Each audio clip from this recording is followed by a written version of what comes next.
Here we are, episode 5 of Ready, Set, Renovate. Today's episode is titled Going Off Grid, and we'll be hearing from Derek Zurley of Zefco Industrial Floors. Derek has done something truly remarkable with his home, and he's used Tesla batteries to do it. You'll hear his story and we'll be able to answer a few intriguing questions. Let's get to it. I thought it'd be a fascinating episode to hear about your house, what you did to get it built, and how it works. I mean, Sure. It's totally a unique thing. Yeah. It's not something that we started out, really wanting to do, but because of some issues with bringing energy and power to our site, we kind of had to look for alternative means to power the home. So, but we're glad we did. And the alternative means there's Tesla batteries. Is that right?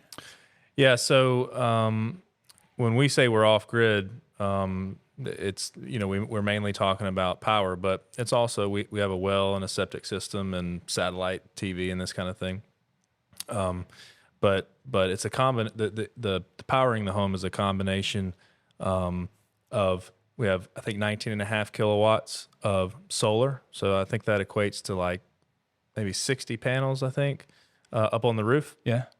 And then that gets channeled into our battery system. So we have 4 Tesla Powerwall batteries.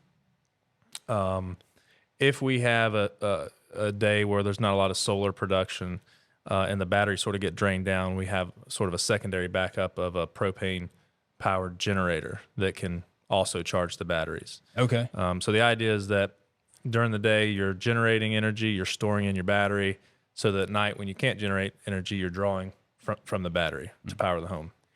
Well, let's rewind a little bit, go back to kind of when this became an idea for you, and you realized, hey, I'm going to go for this.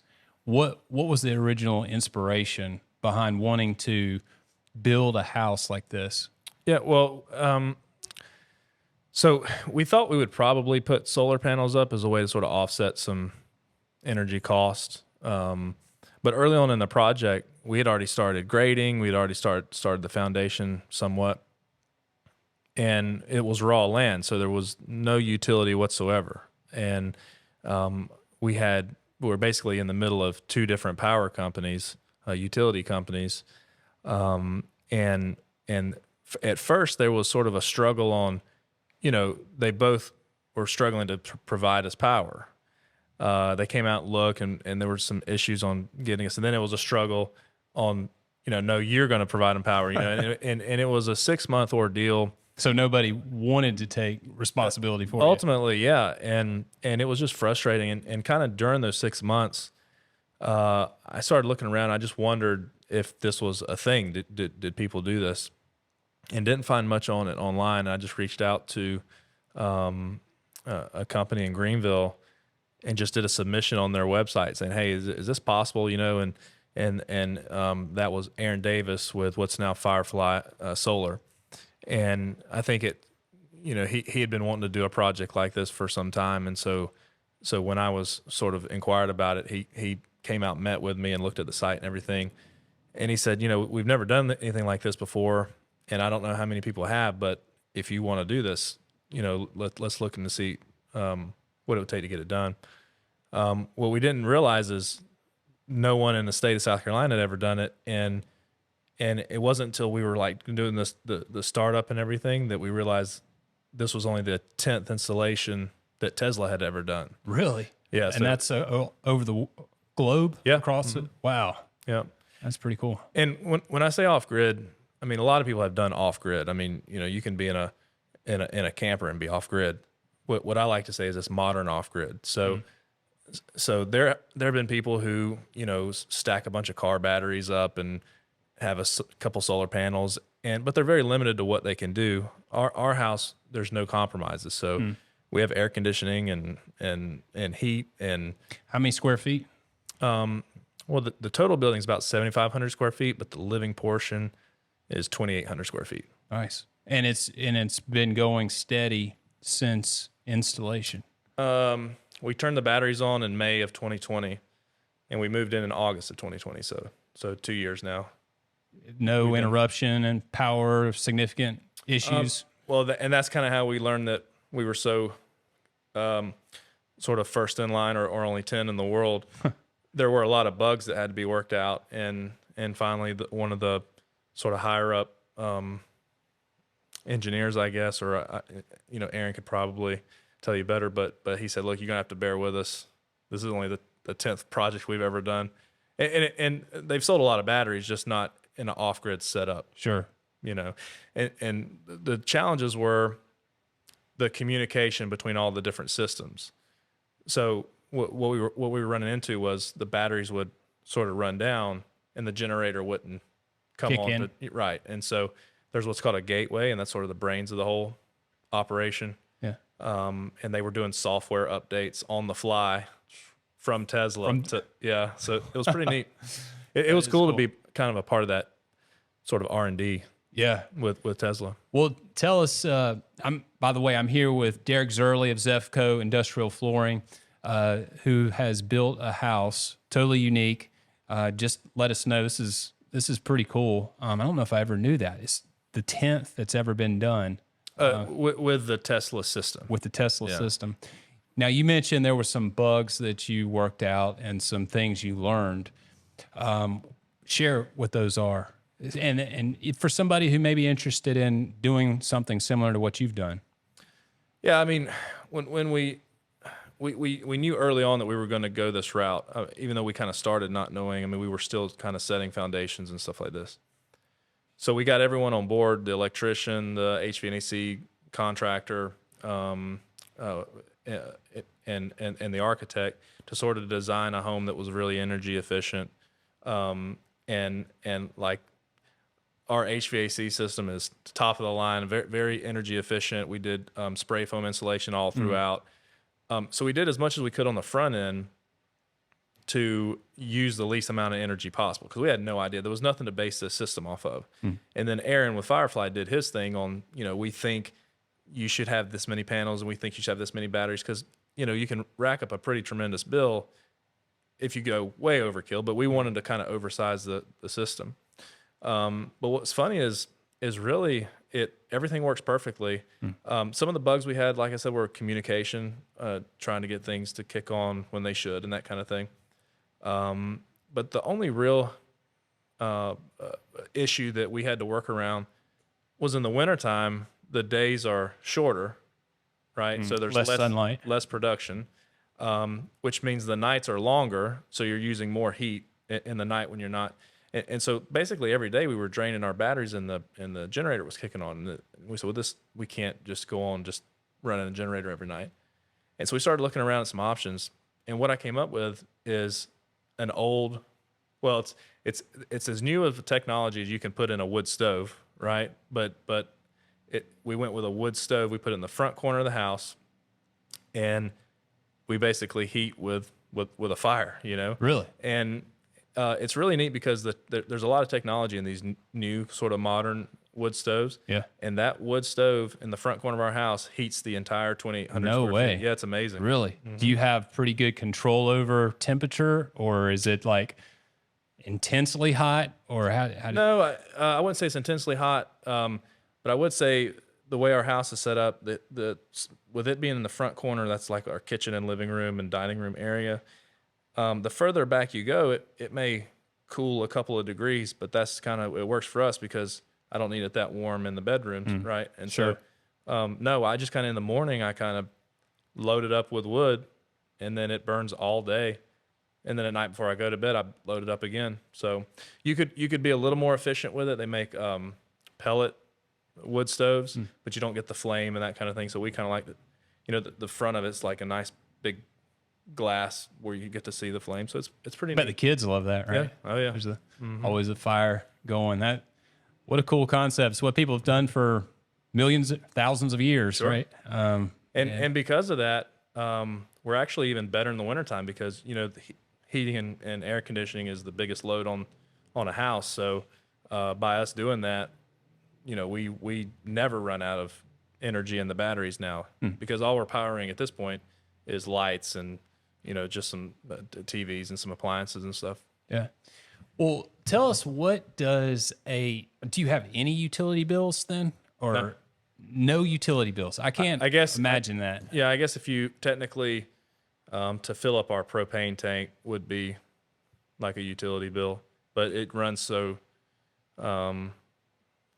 it doesn't run anymore hardly. So and it's a 1,000-gallon tank, so it lasts a while. That's really cool. That is really cool. What is the exterior of the house made of? So we started with a pre-engineered steel building, and then we sort of built our house underneath that sort of frame.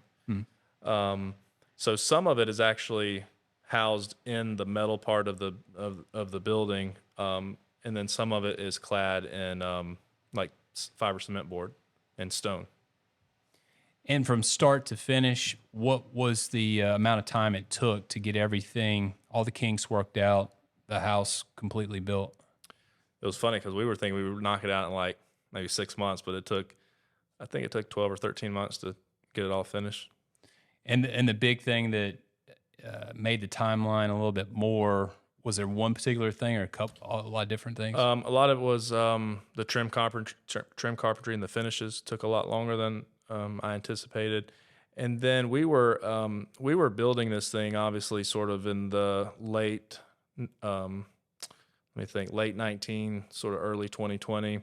So we were dealing with a lot of things with COVID, and we were just starting to see shortages, delays and supply chain issues. So Yeah. that was part of it too. It wasn't anything like it is now, or maybe in the past year, but yeah, that's what it was.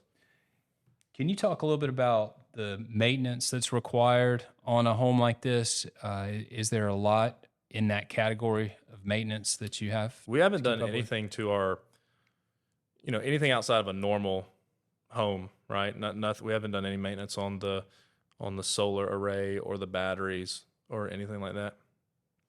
It's just keeps going, huh? Yeah, and I don't know I can't remember off the top of my head what the warranty is, but we do have a battery on that a warranty on that battery system. But so far everything's worked perfectly. Now, you're in the industrial flooring business. Were you able to utilize any of your flooring expertise in the construction of this home? Sure. So because we did a pre-engineered metal building, it's a slab. The house is built on a slab, and so what we did, virtually in all the living spaces except for some bathrooms where we did tile, we did all polished concrete. And so we actually polished that was the first thing that we did before we set in the walls. So you didn't have to worry about edges and handwork and getting into tight spots. We just polished the entire floor, and then built the walls on top Around of that that polished floor. Mm-hmm. Nice. And as far as countertops, Yeah, so we did cast in place concrete countertops. Mm-hmm. and I guess your expertise came in handy there. Yeah, I had a business about 12 years ago where I did concrete countertops. I don't do that work anymore, but we decided to do them in our home. Yeah. Mm-hmm. It's really, really cool what Derek has done with this house, and really grateful that you've taken some time to come in and tell us about it. I know a lot of people out there are fascinated by the idea of having a home off the grid. And yes, to kind of speak to that a little bit. One thing that was neat is Aaron with Firefly did some submissions to some different sort of solar and publications.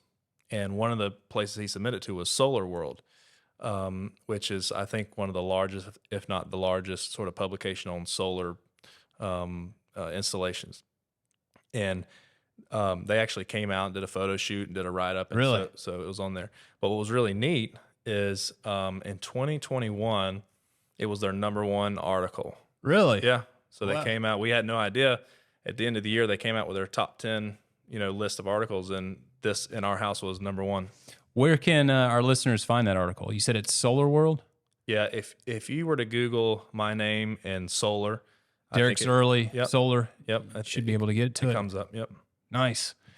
Are you hearing that more people are doing these type of projects? Are you any word on where we are now as far as how many Teslas? No, Aaron's, I kind of keep up with Aaron, and sort of, because he's still in that business, but he says no one's really wanting to go full off grid. I mean, he does a lot of solar panel installations, a lot of battery installations, but it's all grid tied, and that's not a bad thing. You got to think where we are. We were on raw land, so there was no utility. I don't foresee this really taking off in developed areas where there's utility. It doesn't make a lot of sense, but it does make a lot of sense on properties that previously thought were unusable because of no utility. Yeah. So we can really, as long as you have good access to sunlight, you could put one of these systems in. I remember once you mentioned having a island like out in a lake or something. Sure. This would work in that kind of scenario. Yep. Mm-hmm. Yeah, I think it'd be pretty cool. Along the coast, there are some properties and some islands that aren't really developable because you can't get utility there. But I think that'd be cool to explore. Now, was your wife fully on board with it? Not at all? No. So you're the adventurous type. So you had to kind of pull her along. And Aaron kind of helped me sell it to her, and say, let's just try it for, 6 months or 3 months or whatever it was.